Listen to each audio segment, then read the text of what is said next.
Big start postgame with Coach Riley.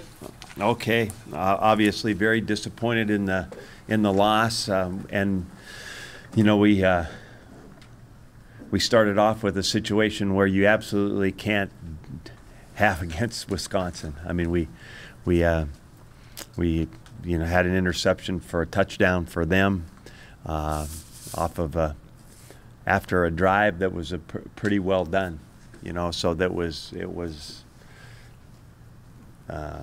something I thought our team had a little bit better resilience than when that's happened before, which I appreciated.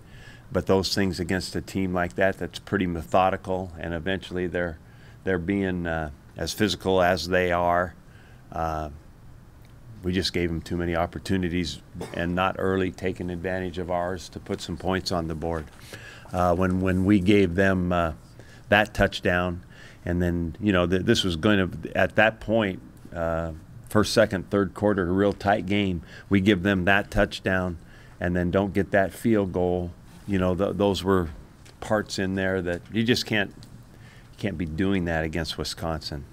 So, and then that put us in that predicament where they controlled the good part of the fourth quarter and before that even.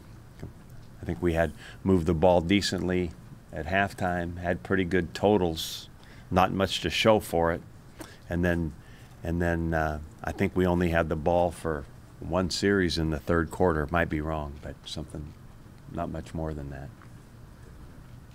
Okay, questions? What do you see as far as their last three drives that were just so different, where they, after you get the pick six and you're tied and then just take over? Yeah, pinned them too. We got in the position where we tied it up, pinned them. I think they had the ball on the 9, is that something like that, inside the 10, and a great opportunity for us. But they very mechanically, methodically, physically. Would they throw one ball on that drive? Third down conversion ball. So that's what happened. They controlled the ball on the ground. How do you feel about Tanner's play and just the offense in general? There was parts of it that for a while in the ball game, we were doing what we kind of, except for giving them the touchdown, which was a pretty strange looking play. It was just Divine just didn't get his head around quickly enough. Tanner dealt the ball. It looked like okay, but we did parts of what we needed to do to have a recipe for winning that game. I don't think Tanner got sacked. Am I right about that? I don't think he got sacked, and I think we ran okay, not consistently enough, but our production wasn't bad. I think Divine had another 100-yard day. So in that only was, I'm not saying that in total, but in parts of the game, that was what we thought we had to do. We had to protect Tanner, and we had to run the ball effectively. Now, we didn't expect some of the other parts. I know you trust Diaco with the defense. What was your thought behind Lou playing the whole game after missing 3 at Reed?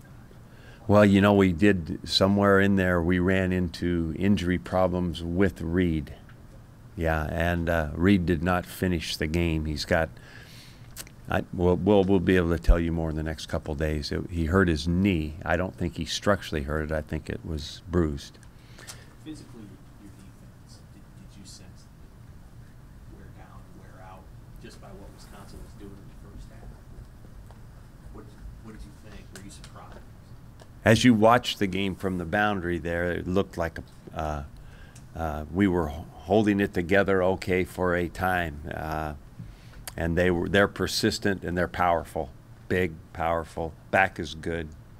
We knew all those things. So, I think that probably the key point in the game was their response to us making the play to tie the game.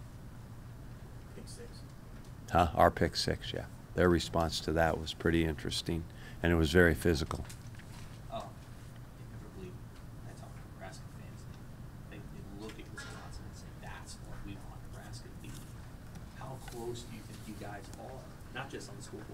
just Yeah. generally speaking, to doing what they did tonight? You know, I think that, you know, we don't have to be carbon copies, but recipe-wise, there are definitely similarities. Obviously, Paul and I kind of grew up in this thing together. And, you know, I think we're absolutely, I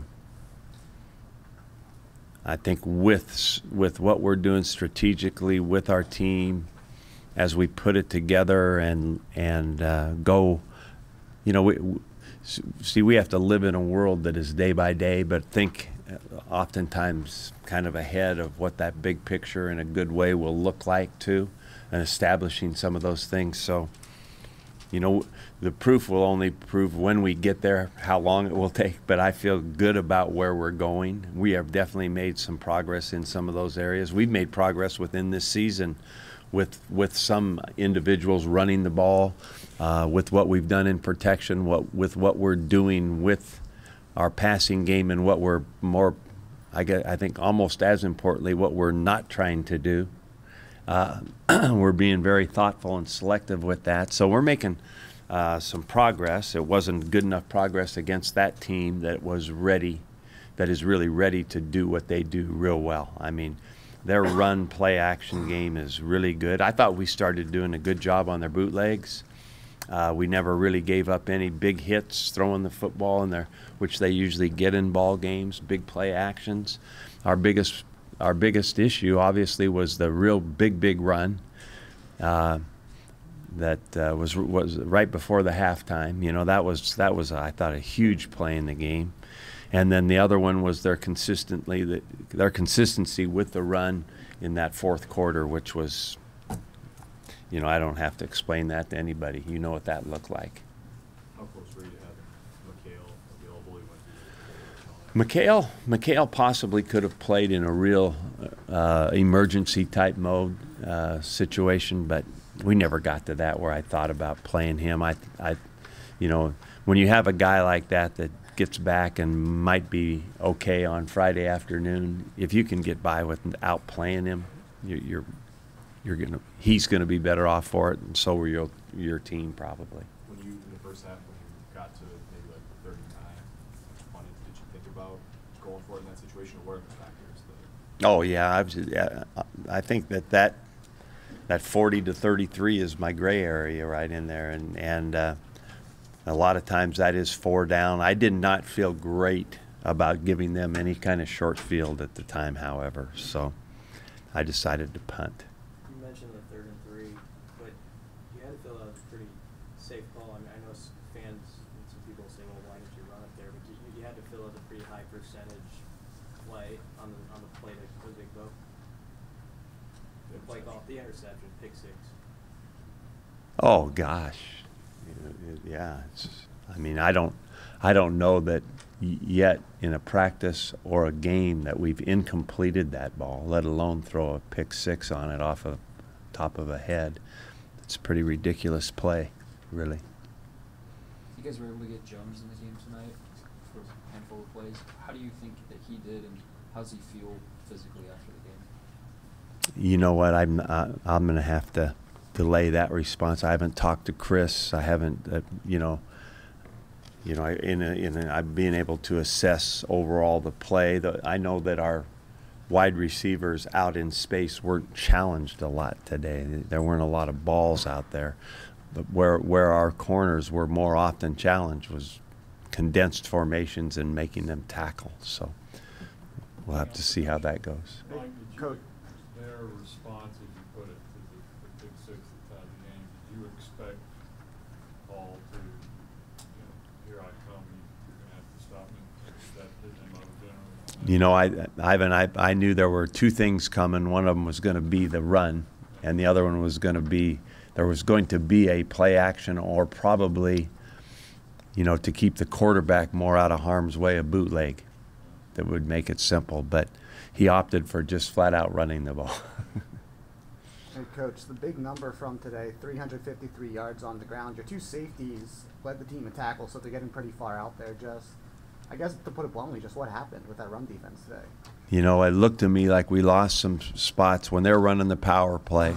we lost some force on the edge. We were getting engulfed, and they were actually making our secondary tackle by bouncing that ball on the corner and forcing, and then actually using the wide receiver to block the safety, and a lot of times forcing the corner to try to have to tackle it. So, you know, we probably with our front need to force that edge and hold that a little bit better than we did for sure. Like Tanner went to JD in a bunch of big spots. I feel like he's sort of coming into his own as a playmaker, especially after third down. JD, I'm excited about JD. I think for a guy that played more runner and DB in high school and is a redshirt freshman, he doesn't blink. He's a real competitor. He's going to get better and better as he understands how to play in that slot and the things that he can do in that slot. Pretty close to having a few other plays tonight. We threw him a corner in the end zone that you know, I think that he'll come up with eventually. We threw him an inside fade a little bit later in the game. I think he'll come up with that play. He's a tough kid. He's smart. He's really a great guy to have on our team. And I've had all different kinds of slot backs, and but his prototype is one that can really, I think, be exciting in there. All right. Thank you all.